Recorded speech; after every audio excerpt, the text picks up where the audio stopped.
if I had the chance to meet Mr. Costa, what I would ask him is what is organization doing to link the ungas on HIV with the ungas on drugs. I think that those two processes are fundamentally, organically, and naturally linked and interlinked. And to date, it's been very difficult to see what UNODC's plan. So if I had the chance, I would ask clarification from Mr. Costa about what his organization is going to do, not only to link them, but make sure that civil society engagement is strong enough to represent the issues of injecting drug users and people who use drugs in general.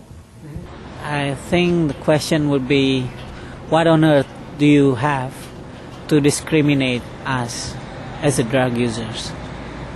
What UNODC has? I think that's the question. I'd ask him if he ever heard of the concept of moral authority.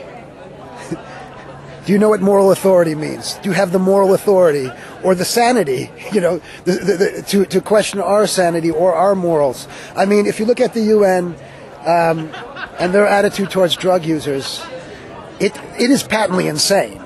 Okay, one of the definitions of insanity is doing the same thing and expecting different results. So, do they have the moral authority or the mental authority, I guess, to call someone else insane? It's patently an insane war that they've been waging. It doesn't make sense, and beyond that, it's just not kind. It's not good. It's not good for people. Any war that they wage war is not good for anybody. Except for those who wage the war. And, there's a lot of people in the UN that make their jobs waging war. I mean, and this war against drugs and the people who use drugs. Yeah, he said we're lunatics. It's such, you consider the source, and being called a lunatic by Costa, it's a badge of honor. What I would ask Mr. Costa is, when is UNODC finally going to be an effective organization that pragmatically looks at drug use and drug policy and recognizes that drug use is there to stay and focuses on dealing with it in a way that respects human rights and is pragmatic, and therefore while acknowledging that drug use can be harmful but focuses on reducing those potential harms, recognizes that many harms derive from the way that drug policy is framed in international conventions and by the policy of the UN. I would like to ask the Costa how they can justify killing so many people that choose to use drugs. That's all I'd like to ask them. Well, I'm very concerned about how the United States is such a powerful player in the United Nations and has such draconian policies with regard to drug users, how drug users are incarcerated by the thousand in the United States. Prison population of 2 million, a third of which are in there for drug possession. That's an absolute disgrace, and I would ask him how he tolerates that. And of course the situation in other countries as well, like Russia, Thailand, of course, other countries in Eastern Europe are usually repressive against drug users as well. But I would particularly see the irony in the policies of the United States and how they're such a big player in the UN.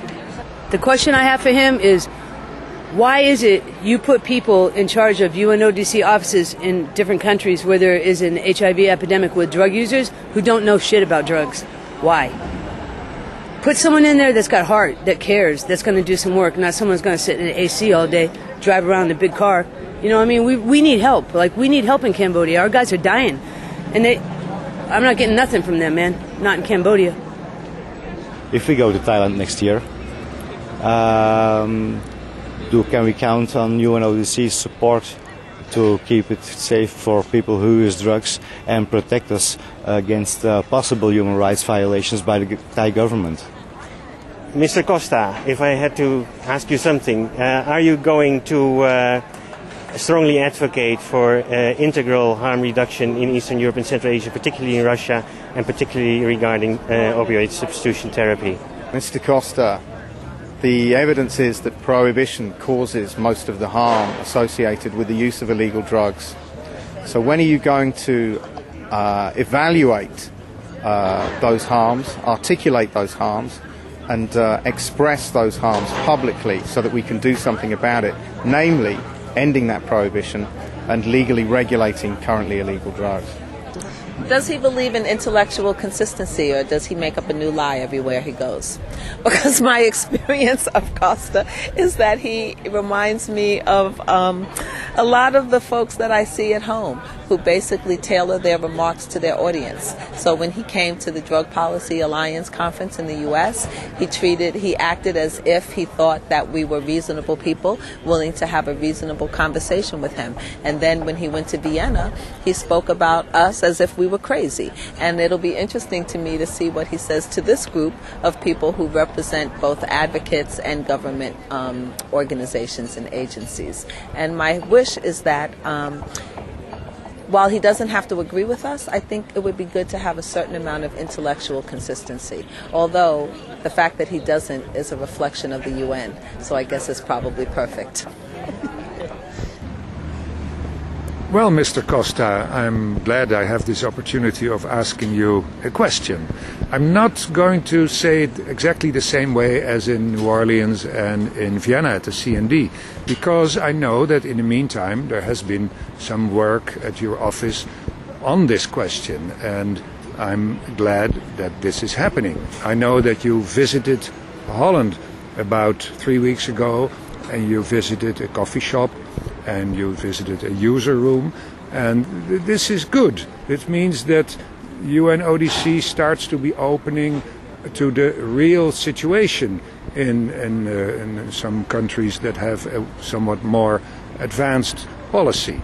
And so my question is phrased a little bit different. How are you going to solve this problem? Because it is a huge problem for the international drug control system, as you call it. I would say the name control here is misapplied because there is no control. But drug prohibition is based on the idea that larger availability will automatically lead to higher levels of drug use, and the situation in Holland with the coffee shops has falsified that theory. So it's important, I think, to say that again, the coffee shop experience in Holland has falsified the theory of prohibition. And I think it's up to you to do something about this, that UNODC can work on the international situation with respect to drug problems, and do this on the basis of the facts and of the actual situation in the countries. Thank you very much.